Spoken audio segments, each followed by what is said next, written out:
નમસ્કાર દર્શક મિત્રો, હું છું બાબા સૈદ. વિજાપુરની ખબરમાં આપનું સ્વાગત છે. વિજાપુર ટીવીએસ શોરૂમમાં લાખોની છેતરપિંડી, ટીમ લીડર ફરાર. સમાચાર વિગતવાર જાણીએ. વિજાપુરના હિંમતનગર હાઈવે પર આવેલા ટીવીએસ તેરુસાઈ ઓટોલિંક શોરૂમમાં એક ગંભીર છેતરપિંડીનો મામલો સામે આવ્યો છે. આ અંગે મહેસાણાના રાધનપુર રોડ ખાતે રહેતા અને ટીવીએસ શોરૂમના સંચાલક જયકુમાર રમેશભાઈ પટેલે વિજાપુર પોલીસ મથકે ફરિયાદ નોંધાવી છે. ફરિયાદમાં શોરૂમના ટીમ લીડર યોમી અશોકભાઈ દેસાઈ વિરુદ્ધ 1 લાખ રૂપિયાની છેતરપિંડી અને ગ્રાહકોના લોનના હપ્તાના પૈસા લઈને ફરાર થઈ જવાનો આરોપ મૂકવામાં આવ્યો છે. જયકુમાર પટેલે જણાવ્યું હતું કે તેઓ વર્ષ 2022થી મહેસાણાના નાગલપુર અમદાવાદ હાઈવે પર ટીવીએસ થ્રી વ્હીલર શોરૂમ ચલાવે છે, જેની વિજાપુર ખાતેની બ્રાન્ચ પર છે. આ બ્રાન્ચના ટીમ લીડર તરીકે યોમી દેસાઈને 8 મહિના અગાઉ નોકરીએ રાખવામાં આવ્યા હતા, જેને માસિક 20,000 રૂપિયાનું વેતન આપવામાં આવતું હતું. તેમનું કામ નવી ગાડીઓનું વેચાણ કરવાનું હતું અને તેમની નીચે પઠાણ ઇસ્માઇલભાઈ અને કાર્તિક ઠાકોર કામ કરતા હતા. ફરિયાદ મુજબ ગત તારીખ 10 ઓક્ટોબર 2025ના રોજ સવારે 10 વાગ્યાની આસપાસ જયકુમાર પટેલ મહેસાણા ખાતેના તેમના શોરૂમમાં હાજર હતા. ત્યારે પઠાણ ઇસ્માઇલભાઈએ ફોન કરીને જણાવ્યું હતું કે એક ગ્રાહક શૈલેષભાઈ ઈશ્વરભાઈ રાઠોડ રિક્ષા લેવા માટે આવ્યા હતા. તેમની પાસે 26 સપ્ટેમ્બર 2025ની તારીખની 1 લાખ રૂપિયાની રસીદ હતી, જેમાં યોમી દેસાઈની સહી કરી હતી.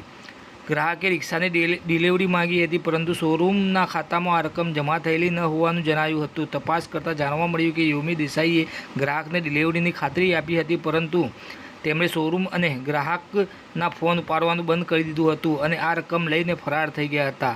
વધુ તપાસમાં જાણવા મળ્યું છે કે યોમી દેસાઈએ આશરે 5 થી 6 ગ્રાહકોના લોનના હપ્તા પૈસા પર લઈ લીધા હોવાનું સામે આવ્યું છે.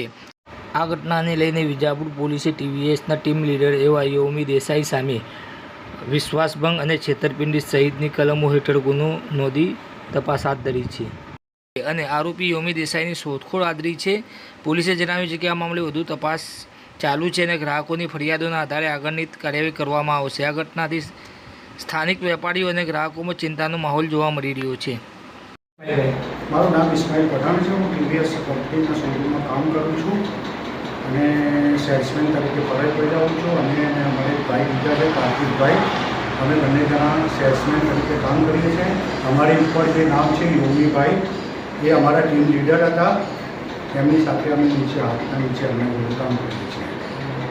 અને એ દિવસે અમારી જોડે એક કસ્ટમર 10 તારીખે આવ્યા. શૈલેષભાઈ ઈશ્વરભાઈ રાઠોડ બામણના વતની હતા.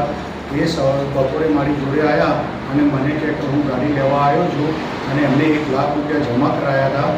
એની રિસીપ્ટ પણ મને બતાવી. એ રિસીપ્ટમાં 26 તારીખની ડિલિવરી લખેલી હતી ગાડીની અંદર. તો મેં એમને એમ કીધું કે મારી જોડે 1 લાખ રૂપિયા જમા નથી આવ્યા, તો હું આગળ ઉપર વાત કરું મારી હેડ ઓફિસમાં. તો પછી મેં મારા સરને ઉપર મેં હેડ ઓફિસ મહેસાણા ટીવીએસના શોરૂમમાં મેં જાણ કરી કે આ તારીખની આ કસ્ટમર રિસીપ્ટ લઈને આવ્યા છે, તો એમનું શું છે. પછી મારા સરને મેં વાત કરી તો મારા સરે પછી આગળ વાત કરી.